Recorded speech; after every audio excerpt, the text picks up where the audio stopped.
どうも、ボタニカリスティックスです。今日は行ってきましたシリーズになります。今日どこに行ったのかというとですね、埼玉県の久喜市にある園芸店武蔵野、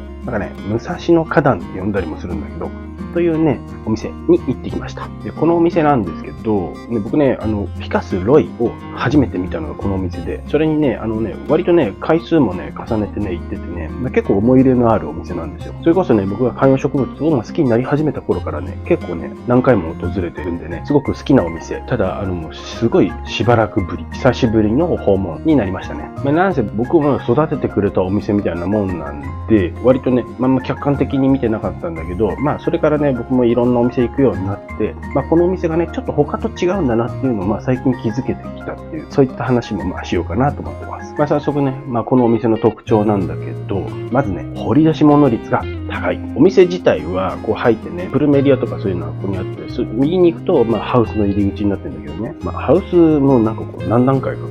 う、入り口がこうあって、僕らのフィカス好きは入って右。で、そうすると、室内庭園みたいな感じの縦長なんで、こう、奥の方にこう広がってる感じ。おしゃれなんですよ、作り自体は。売り物じゃないようなでっかいのがバーンとこう、そこにね、自生してたりとか、結構ね、面白いんですよ。で、いろんな配置とかも、なかなかいい雰囲気なんですけど、ただね、なんて言うんだろうな、管理しすぎてないっていう感じがあるんですよ。なので、植物がね、みんなね、自由奔放にね、伸びてるんですよ。一つ一つがね、こう商品というよりは、こうね、生き物っていうのをね、思い出させてくれるっていうかね、それぞれの植物の生命力をすごい感じるんですよね。こういう植物はなかなか愛着が湧くんだけど、そういう話もちょっと後でするけど、今これ買ってきてお家にね、飾って楽しむっていうよりは、育てて楽しむ植物みたいな感じかな。そういうのがね、多いかな。そういうノリで置いてるんで、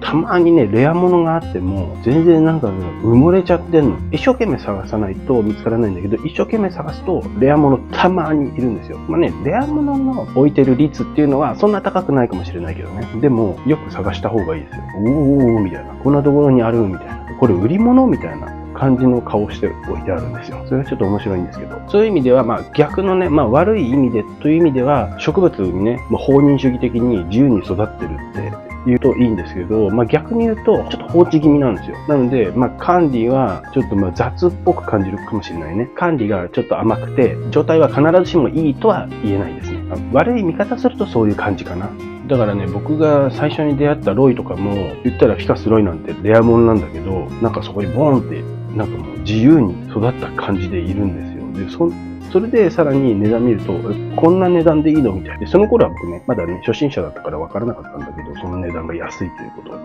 他でさ、いろんなとこで見たらめちゃくちゃ高いじゃん。だから、そことんでもない値段で出してたな、みたいな。こう思い返していくとね、あそこってのはここね。レア物に限らず、ベンガレンシスとか、アルテシマとか、そういったものも、絶対に置いてるんですよ。ちゃんとね。それもね、やっぱりね、樹形とかね、あんま飾らないやつとかも結構、やっぱ多いんですよね。それが、やっぱりね、普通のお店と比べるとやっぱ安いですよね。そのまんま、いい曲がりのフィカスとかもあるんですよ。で、あるんだけど、全然飾らない樹形のものも、あったりとかし、それはね、本当に安かったりするよね。あとはね、フランスゴムが知らないけどね、多いかな。このお店行くと絶対にあるって感じする。なんで、フランスゴム欲しかったら行くみたいな時期もあったな。いつ行ってもね、フランスゴムちゃんと置いてるんですよね。別にフランス語もね、そんなレアじゃないからって言うかもしれないけど、意外とさ、ないお店もあるじゃないですか。ここは絶対いつもあるって感じでする。そういうね、特にだからオーソドックスなラインナップは、もう本当にね、安いの探そうとするの本当大丈夫っていう、安すぎでしょって思うような感じで並んでたりするよね。多分ね、ここでね、ただおろしてきたのここで並べてるんじゃなくてね、ここで作ってるもの結構あると思うんですよ。今回行った時もね、ヌダがあったんですよ。ね、ヌダってさ、結構レアじゃない。ベンジャミンのヌダっていつもどこでも置いてあるもんじゃないじゃない。置いてあったんですけど、ただヌダとかそういうのって、しっかりとした樹形とか大きいやつをさ、ドヤーっていう感じで置いてたりするわけよ。シンボルツリーとしてね。ただここのヌダは、ヒョロヒョロヒョロっとしたやつで、細いやつで、ベンジャミンの仲間だなんだろうと思ったらヌダって書いてあってさ、ヌダがこんな感じで育ってたりするのって、で、これ多分ね、作ってるんだと思うんだよね。ここで多分、挿し木したやつが多分、自由に多分上に伸びてったやつだと思うんだよね。こういうのをやっぱり、こういうのを買ってきて、切り戻しされてないで、本当に上に伸びててるみたいな植物がやっぱり多いんですよ。で、これを自分で切り戻したりとかして楽しむっていうのは今となってはありだなって思いますね。なんかただ買ってきて飾るとかじゃなくて自分で育てていくってさっき話した話ですよ。自分でね、自分のお気に入りの位置で、言ったら切り戻しできるじゃん。もちろんだから、経験者でないとなかなか難しいけど、ちゃんと時期を見てね、ここでこういう形にして、こういう樹形にしようとか、それを楽しむ、そのなんか原型がなんかここに置いてあるっていう感じよ。さっきも話したけど、その当時の僕がね、最初に出会ったロイも全然飾らない感じでさ、当時は僕ロイって全然可愛くないフィカスだって思ってたの。今でもね、割と思ってるんだけど、ロイの良さってそういうんじゃないよねって。いつか話したと思うんだけどね。そうそう、ロイの紹介とかもしてもね、その時に話してると思うんだけど、ここのね、出会った時のこのロイのイメージがやっぱり強いんだよね。全然飾らないのもボッサボサボサボサ。悪く言えばね、もうおしゃれじゃないの。でもね、なんかそれが良さなんだなーっていうことを思うようになったのも、ここで出会ったロイがきっかけだと思うね。本当か、何このフィカスみたいな。可愛くねーって思ってたんだけど、今ではそれがむしろ良さだと思ってる。なので、植物を育てるっていう楽しさを思い出させてくれるようなお店だと僕は思うんですよ。なんだろうな、なんていうの、都会的な、あるいはこう、おしゃれな、なんていうの、そういう既製品みたいなものに、ちょっと飽きてきたな、ちょっと疲れてきたなっていう人、一周回った人たちなんかには、このお店結構刺さると思いますね。なんかね、いつものことなんですけど、ラーメンだよね。いつもラーメンで例えるからね。そうなんですよね。僕ね、冗談抜きでね、多分ね、フィカスよりね、ラーメンの方が詳しいんですよ。それはいいとして、なんつうかそう、ラーメンでも、最近さ、ボディがね、動物系の厚みのあるスープにさ、コクのある醤油が合わさってさ、なんかこう、ミシュランとかで紹介されてるような、そういったちょっとテーブルチェックとかさ、なんか予約とかしないとさ、食べれないようなお店も結構あるよね。なんかおしゃれだし、ラーメンは料理として、結構真剣にみんなやってるんだけど、そういったお店がさ、すっごい乱立してるじゃない。すごい美味しいんですよ。美味しいんですけど、ちょっとさ、疲れてきてる人もいると思うんだよね。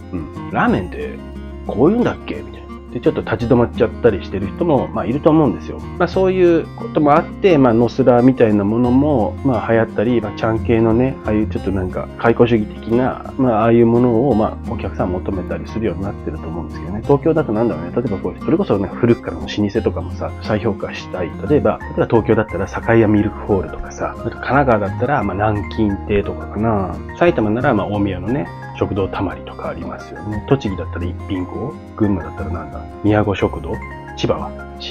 なんだろう、船取とかかな。茨城は行ったことないけど、永楽とかなのかな。なんかちょっと神奈川だけちょっと経路が違うの。あれ三万麺のお店だからな。それでもいいけど、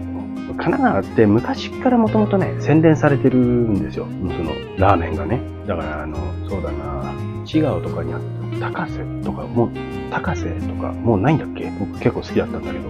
いいか。南京亭とか、会員閣とかなのかな。だとしたら逆に茨城は大新とかね、埼玉にゃんにゃんとか、群馬は桐生とかなんか、そういうのでも良かったかもね。